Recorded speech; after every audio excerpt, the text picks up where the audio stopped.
అందరికీ చెప్పేం నేను Rajesh Mahasena. Welcome to Mahasena media. Rajesh Mahasena Telugu Desam పార్టీలో జాయిన్ అయిన తర్వాత మారిపోయాడు. ఇది వరకు క్రిస్టియన్స్ గురించి దళితుల గురించి మాట్లాడేవాడు.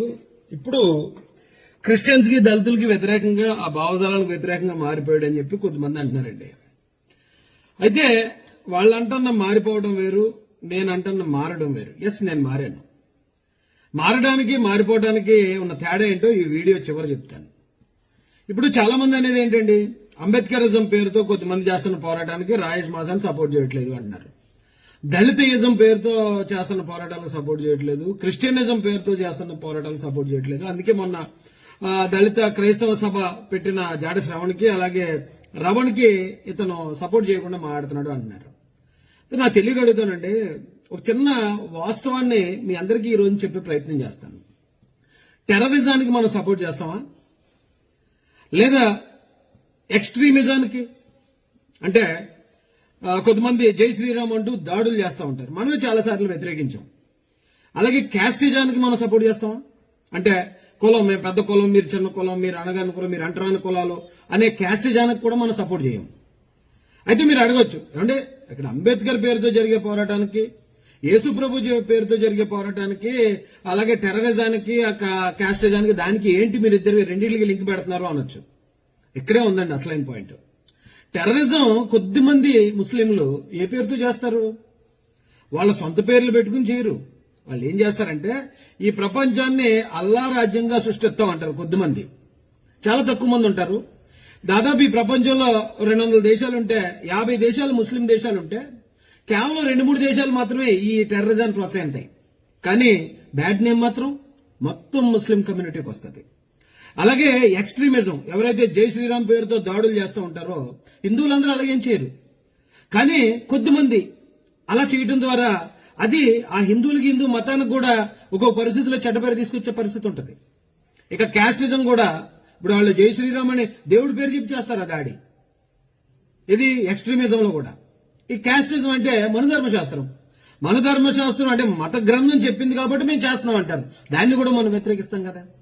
అంటే వీళ్ళు ఇలాంటి పనులు చేయడానికి ఆ కొద్దిమంది ఎవరైతే ముస్లింల్లోనూ లేకపోతే హిందువుల్లోనూ కొద్దిమంది ఎవరైతే ఉన్నారో వాళ్ళు కూడా దేవుడి పేరు చెప్పే చేస్తారు. దాన్ని మనం తప్పంటాం కదా. దాన్ని మనం తప్పన్నప్పుడు ఇవాళ అంబేద్కర్ గారి పేరు చెప్పి అగ్రకులాల మీద దాడి చేయడం, అగ్రకులాల మీద విషం కక్కటం, హిందూ మతం మీద విషం కక్కటం కూడా దాదాపు అలాంటిదే అండి. అలాగే క్రిస్టియానిటీ పేరు చెప్పి ఇతర మతాల మీద విష ప్రచారం చేయడం, లేకపోతే మేము ఊచకోత కోస్తాం, మేము దాడులు చేస్తాం అనే స్టేట్మెంట్లు ఇవ్వడం కూడా దాదాపు అలాంటిదే కదా. మనం చెప్పుకోవడం అంబేద్కర్ గారి పేరు చెప్పుకుంటాం, చెప్పుకోవడం యేసుప్రభు పేరు చెప్తాం, కానీ మనం చేసే పనులేంటి? ఖచ్చితంగా ఇలాంటి వాటిని వ్యతిరేకించాలి కదా. అందుకనే వ్యతిరేకిస్తున్నాను. ఎప్పుడు కూడా ఒక కులం పేరుతోనో, మతం పేరుతోనో, లేకపోతే అంబేద్కర్ పేరుతోనో ఒకడు ఎవరైనా వచ్చి ఎదుటి వాళ్ళ మీద దాడి చేద్దాం, ఎదుటి వాళ్ళని తిడదాం, ఎదుటి వాళ్ళని ఊచకోత కోద్దాం అనే దాన్ని ఖచ్చితంగా వ్యతిరేకించి తీరాలి. అందుకు నేను వ్యతిరేకిస్తున్నాను. ఇంకొక విషయం ఏంటంటే, ఇప్పుడు ఎవరైతే టెర్రరిస్టులు కొద్దిమంది ఉన్నారో వాళ్ళు అల్లా పేరు చెప్పి లేదా జిహాద్ పేరు చెప్పి చేస్తా ఉన్నప్పుడు మేము ముస్లింలంతా ఇలాంటి వాళ్ళం కాదు అని అరబ్ కంట్రీస్ కొన్ని వందల వేల లక్షల మందికి, క్రిస్టియన్స్ కి, హిందువులకి ఉద్యోగాలు ఇచ్చి వాళ్ళ ఇస్లాం యొక్క గొప్పతనాన్ని వాళ్ళు చాటుతారు అరబ్ కంట్రీస్ లో. అలాగే హిందువులు కూడా ఈ క్యాస్టిజాన్ని వ్యతిరేకించే హిందువులు ఎంతో మంది ఉన్నారు. తప్పు, ఒకళ్ళు మనం తక్కువగా చూడకూడదు, ఒకళ్ళు పుట్టుకతో ఎలా తక్కువ కులం అవుతారు, అంటరాని వాళ్ళు ఎలాగవుతారని ఎంతో మంది ఉన్నతమైన హిందువులు క్యాస్టిజాన్ని వ్యతిరేకిస్తారు. అలాగే జై శ్రీరామ్ పేరుతో చేసే దాడులను కూడా నెంబర్ ఆఫ్ అంటే 99% హిందువులు వ్యతిరేకిస్తారు. అలాగే ఈ దళితవాదం పేరుతో ఎవరైతే తప్పుడు ఎస్సీ కేసులు పెడుతున్నారో అలాంటి వాళ్ళని వ్యతిరేకించే వర్గం ఖచ్చితంగా దళితుల్లో కూడా ఉందనేది నిరూపించాలి. మనం వ్యతిరేకిస్తాం. ఎవరిని కూడా తప్పు చేస్తే అటు మన కులం, మన మతం అనే ఉద్దేశంతో ఎవరిని వెనకేసుకురామనేది సమాజానికి తెలియజేయాలి. అలాగే అంబేద్కర్ గారి పేరు చెప్పి మేము హిందూ మతాన్నో, లేకపోతే శ్రీరామచంద్రునో, లేకపోతే పురాణాలను, ఇతిహాసాలను మేము అంబేద్కర్ని అడ్డు పెట్టుకుని మేము తిడతామనే వాళ్ళని మనం ఖచ్చితంగా వ్యతిరేకించాలి. వాళ్ళు మా వాళ్ళు కాదు అనేది మనం చెప్పాలండి. అలాగే క్రిస్టియానిటీ పేరుతో మనం పోరాటాలు చేద్దాం, ఎదుటి మీద దాడులు చేద్దాం, ఊచకోతలు, ఏదేంటి యేసు ప్రభు ఆయన చెప్పిన విధానానికి వ్యతిరేకం కదా అది. అలాంటి వాళ్ళని ఖచ్చితంగా మనం వ్యతిరేకించకపోతే వీళ్ళు చేసే ఈ సోషల్ టెర్రరిజం ఖచ్చితంగా మన వర్గాలన్నింటి మీద పడుతుంది. మీరు అడగచ్చు, రాజేష్ ఇప్పుడు వాళ్ళెంత కబుర్లు చెప్తున్నావు, నువ్వు కూడా ఒకప్పుడు అలా చేసినోడివే కదా, అలా మాట్లాడినోడివే కదా, అలా మాట్లాడినోడు వేళ ఎలా వచ్చి మారిపోయి ఎలా మాట్లాడుతున్నావు అన్నారు. ఇందా నేను చెప్పాను కదా, మారిపోవడానికి మారడానికి తేడా ఉంది. మారిపోవడం అంటే ఈ రోజు నేను భారతదేశానికి సపోర్ట్ గా నిలబడి ఇండియా కోసం ఎంతో నేను దేశభక్తుడిని మాట్లాడుతూ సడన్ గా ఒకరోజు పాకిస్తాన్ వైపు మాట్లాడడం మొదలు పెట్టాను అనుకోండి, అది మారిపోవటం. ఏదైనా ప్రలోభానికి లొంగిపోవడం. కానీ మారడం అంటే ఇలా అంటే చెప్తున్నాను, ఒక కొంచెం ఎగ్జాంపుల్ మోటుగా ఉంటుంది, ఏమనుకోకండి. మనం పుట్టినప్పుడు బట్టలు లేకుండా పుడతాం, మనం ఊహ తెలియనప్పుడు బట్టలు లేకుండా తిరుగుతాం.